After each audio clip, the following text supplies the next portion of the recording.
When were U.S. half cents coined? Half cents were coined intermittently from 1793 through 1857, the same years that the large copper 1 cent pieces were coined. This series of coins can be considered the most underrated and undervalued of all United States coins. In all the years that they were struck, less than 8 million were made. In only 2 years, 1804 and 1809, were more than 1 million coined.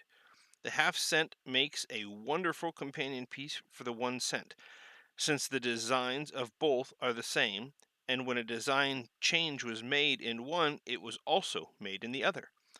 But while 1 cent pieces were struck every year from 1793 to date, except for 1815, the half cent skipped a number of years. The reason for this was the lack of demand at the mint for additional pieces for commercial transactions. During the 65-year period that half cents were struck, there were 5 basic design changes. Compare this to the Lincoln cent, which has retained the same design from 1909 to 1959.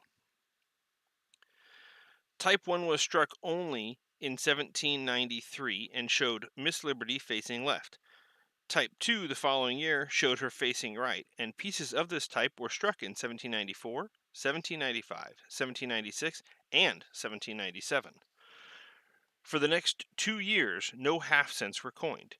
Type 3, referred to as the draped bust, was used from 1800 through 1808, except that none were coined in 1801. Type 4, the turban head variety, was struck intermittently from 1809 to 1836. The final type, the braided hair variety, was struck only in proof from 1840 to 1849 and for circulation from 1849 through 1857, except for 1852, in which year the coin was struck only in proof. Walter Breen, in his monograph, The United States Minor Coinage, 1793 through 1916, aptly states, "This denomination has always been a poor relation of the large cent, a sort of Cinderella coin, unduly neglected from the mint's infancy. Some day Cinderella will come into her own."